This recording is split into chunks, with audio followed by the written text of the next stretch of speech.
Vamos lá, gente. Vamos seguir o seguinte. André, na hipótese da designação de outro Ministério Público. Tá claro? Então se liga. Eu tenho uma hipótese de um promotor que opina pelo arquivamento, o juiz discorda e manda o procurador-geral. O que fala o procurador-geral? Eu acho que deve se oferecer denúncia. O próprio procurador-geral pode oferecer denúncia? Pode. Mas ele faz o quê? Ele designa outro membro do MP. No que ele designa o outro membro do MP, ele manda para quem? Primeiro, o promotor tabelar, claro. Se eu estou falando de um promotor da 2ª vara criminal, ele vai mandar para o tabelar, que é da 3ª vara criminal. Órgão do Ministério Público que tem atribuição junto à 3ª vara criminal. Então o promotor não tem vara criminal, tem órgão ministerial com uma atribuição junto à vara criminal. Juiz tem vara criminal, promotor tem órgão ministerial com atribuição. Juiz tem competência, promotor tem atribuição. Ponto. Manda para o tabelar. E André, o tabelar, ele é obrigado a oferecer denúncia? Primeira posição, é assim, cara.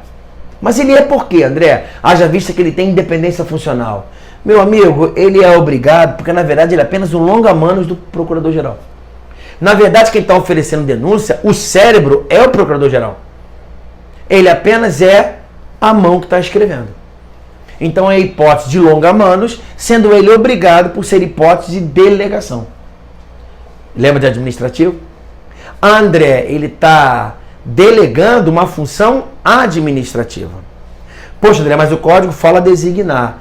É, cara, mas eu entendo como delegação, por quê? Porque eu estou diante do princípio da unidade, há uma hierarquia entre os dois membros.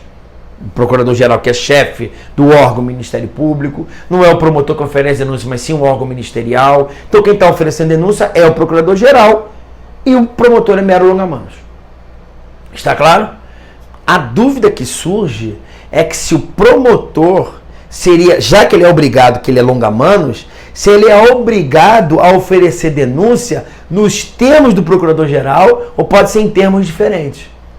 O procurador-geral entende que é furto qualificado. O promotor tabelar é obrigado a oferecer furto qualificado ou ele só é obrigado a oferecer? Podendo oferecer para o crime de furto, por estelionato ou até de roubo. Sacou? Apropriação indébita. Há essa controvérsia que eu vou deixar para um segundo momento. Tá claro? Segunda posição que me parece a mais correta. Olha, André, desculpa. Se fosse hipótese de delegação, o artigo 28 falaria delegar. Qual é a diferença de delegação para designação? A delegação é uma transferência de funções administrativas. A designação, na verdade, tem atividade funcional. E como o promotor ele tem independência funcional em razão dos seus atributos constitucionais, ele pode se negar.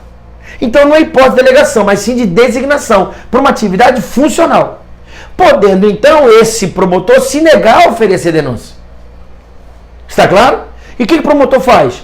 Me nego e mando para o seguinte.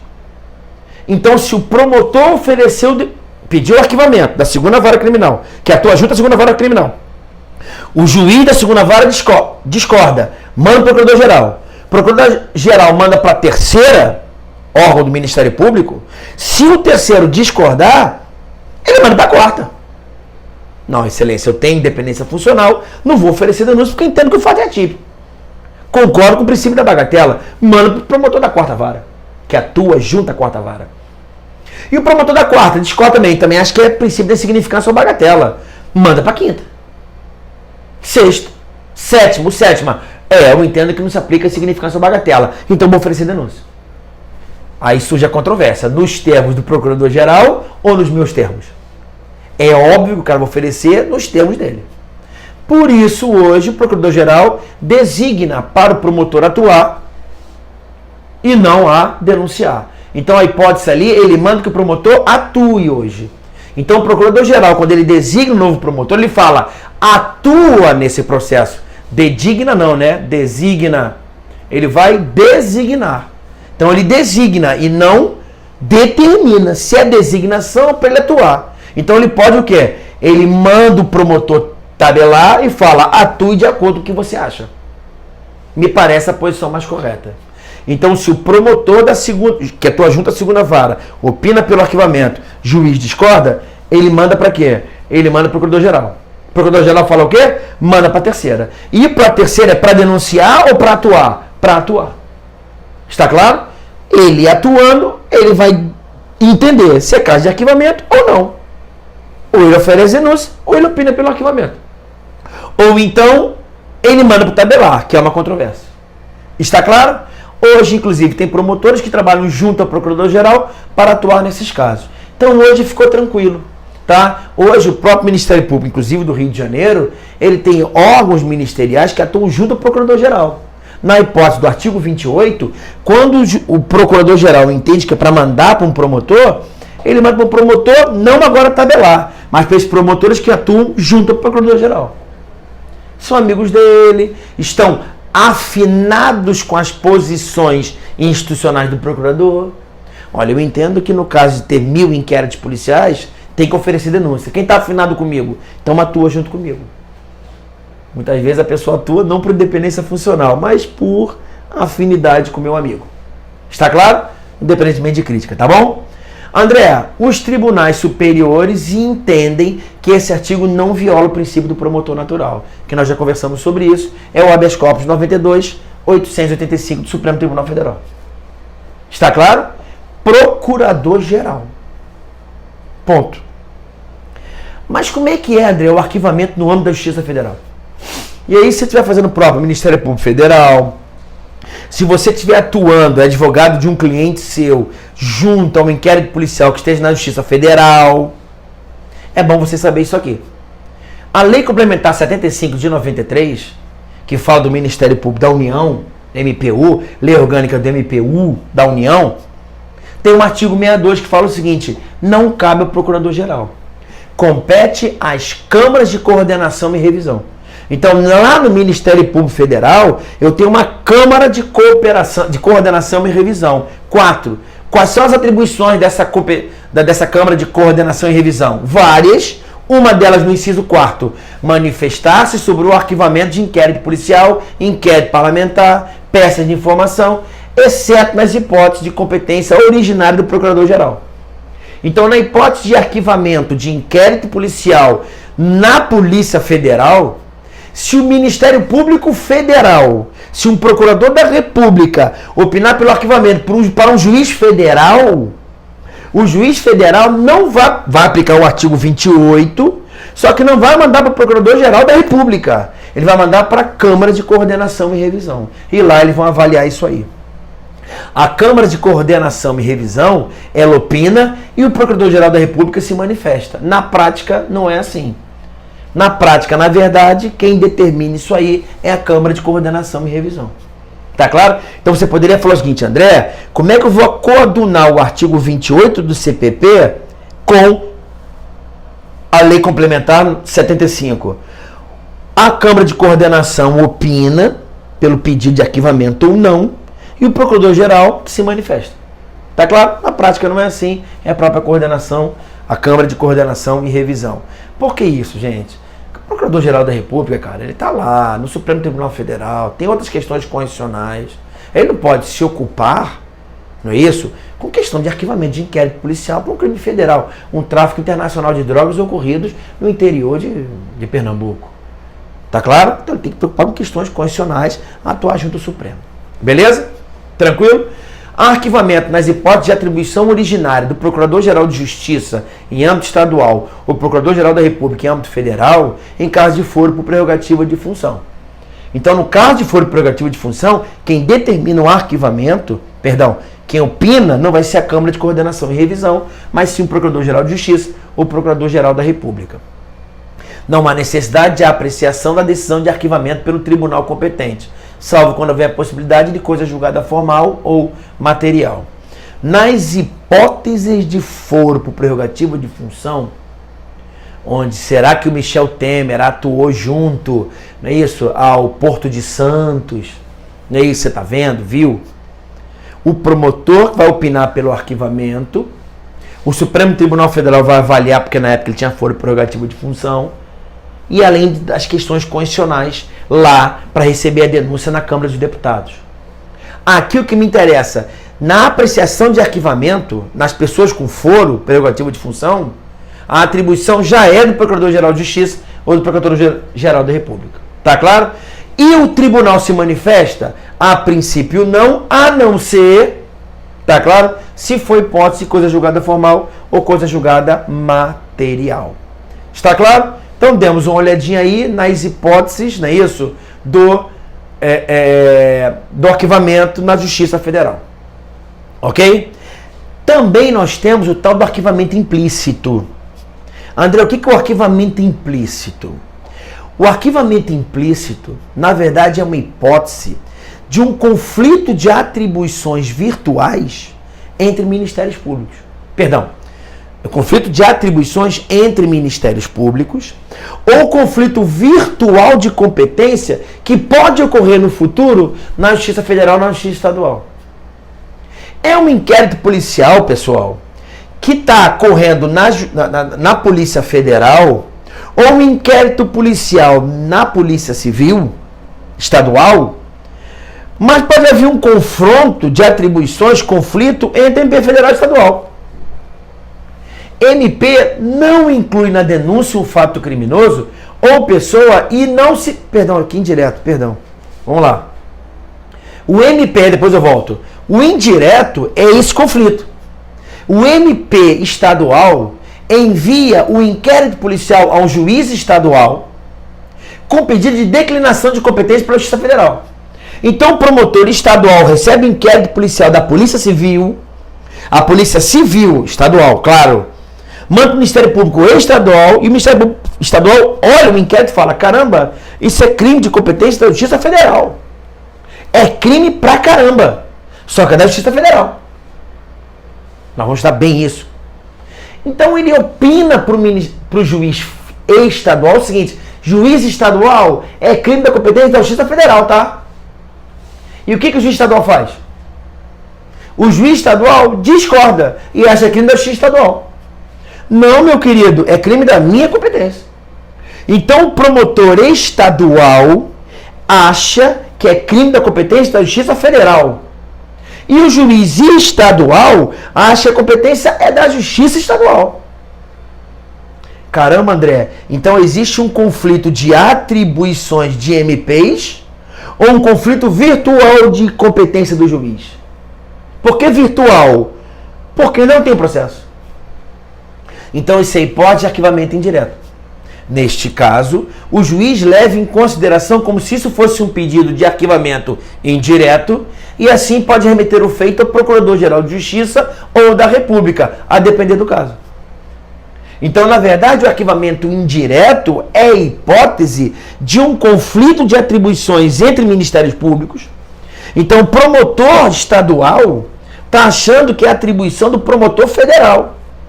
Falando mal pra caramba, né? O promotor de justiça acha que é atribuição de um procurador da República. E o juiz estadual, ele acha que é competência do juiz estadual dele. Está claro? Por isso que ele deve remeter ao procurador-geral. Como pode ocorrer o contrário? Está claro? O promotor estadual acha que é crime da competência da justiça estadual. Maravilha? Então, se ele acha que ele tem atribuição, ele oferece a denúncia por um crime estadual perante um juiz estadual. O juiz recebe a denúncia por um crime estadual e fala o seguinte: caramba, isso é um crime da competência da Justiça Federal. O que o juiz faz? Despacho. Declina da competência dele e remete os autos para um juiz federal. E lá o juiz federal pode entender que ele é competente ou que ele não é competente. Então vai haver um conflito de jurisdição que vai ser resolvido no tribunal adequado, que nós já conversamos sobre isso. Qual tribunal? Volta aí umas 3, 4 aulas aí. Tá claro? Ainda pode acontecer algo pior. O promotor estadual acha que é um crime estadual, oferece a denúncia perante um juiz estadual, o juiz estadual acha que é justiça federal, remete a denúncia para o juiz federal, e o juiz federal manda para o Ministério Público Federal para que ele adite a denúncia. E o procurador da República, que é federal, ele entende que é atribuição de um promotor estadual e manda para o Ministério Público Estadual. O Ministério Público Estadual entende que é um crime da Justiça Estadual, oferece para o juiz estadual, ele continua achando que é federal, manda para o juiz federal entende que é federal, manda para o Ministério Público Federal, e o Ministério Público Federal entende que é competência da Justiça Estadual, manda para o Ministério Público Estadual. E eu fico nessa, circulando que nem um debiloide. Por isso que eu devo remeter para o Procurador-Geral de Justiça, na primeira hipótese, e o Procurador-Geral da República nessa última hipótese aqui. Então o Procurador-Geral da República vai decidir se vai ser a atribuição do MP estadual ou do MP federal, para resolver essa controvérsia. Está claro? Maravilha? Anda aí o arquivamento implícito. O arquivamento implícito, eu gosto de falar assim para você não esquecer. Se o arquivamento implícito, se o arquivamento é um ato complexo, o arquivamento implícito eu vou entender que os dois dormiram no ponto. Como assim, André? O MP não inclui na denúncia um fato criminoso, arquivamento implícito objetivo, ou então ele deixou de incluir uma pessoa, arquivamento implícito subjetivo. O MP não inclui na denúncia um fato criminoso ou uma pessoa. E não se manifesta expressamente com relação ao arquivamento. Ele não está pedindo o arquivamento, ele apenas cochila com relação a uma determinada pessoa ou um fato. E o pior, o juiz também dorme recebendo a denúncia. Tá claro? Então, André, me dá um exemplo melhor. Olha aqui, ó. Delegado de polícia, lá no inquérito policial, ele está investigando um crime perpetrado por A, por B e por C. Cometeram um crime do artigo 157, cometeram um roubo. Manda para o MP e o MP oferece denúncia. Em face de A e em face de B. E o juiz recebe essa denúncia em face de A e em face de B. Alguém pediu arquivamento? Não. Houve arquivamento? Para alguns autores, eu vou dizer se vale ou não, houve arquivamento implícito. Arquivamento implícito subjetivo com relação a C. Por quê? Porque o inquérito foi investigar A, B e C. O relatório diz que A, B e C roubaram. Porém, o promotor só ofereceu denúncia entre A e B, mas não pediu o arquivamento em face de C. E o juiz dormiu também e recebeu denúncia em face de A e de B, esquecendo de C. Então, para alguns autores entendem, como houve cochilo dos dois, houve arquivamento implícito. E se o juiz não tivesse dormido? Simples assim. O juiz receberia em face de A e de B e com relação a C ele mandaria para o PGJ. Ou para a Câmara de Coordenação e Revisão. Então o juiz estaria controlando a obrigatoriedade perante C. Vocês estão me entendendo? Se o promotor só oferecesse A e B, o juiz pode receber entre A e B, mas com relação a C ele manda o PGJ. Olha, parece que o promotor mandou arquivar isso aqui. Agora, se os dois dormiram, para essa teoria houve arquivamento implícito. Subjetivo. Tá claro? E o objetivo? É só mudar essa bagaça aqui, né? Ao invés de botar A, B e C, eu vou botar o inquérito policial que A cometeu, só cometeu 157, 147 ameaça e 213 estupro. Tranquilo? O promotor oferece denúncia e faz de quê? Do roubo e do estupro. Esqueceu a ameaça. E o juiz recebe a denúncia em face do roubo e do estupro, esquecendo a ameaça. Houve o arquivamento implícito objetivo e não subjetivo. Qual é a decorrência disso? Pô, cara, se eu me entender que houve arquivamento implícito, eu só posso denunciar, aditar a denúncia pela ameaça, ou aditar a denúncia incluindo C, se houver prova substancialmente nova. Súmula 524 do Supremo Tribunal Federal. Qual é a relevância disso? Pô, cara, para incluir C na denúncia que já começou, só se houver uma prova substancialmente nova. Caramba, isso é uma regra, então, que observa a segurança jurídica? Só que olha aqui, posição não admitida no STJ e no Supremo. Esquece isso. Essa é a posição do professor Afrânio Silva Jardim. André, onde é que está isso? No recurso em habeas corpus. Tá claro? 95, 141 no STJ.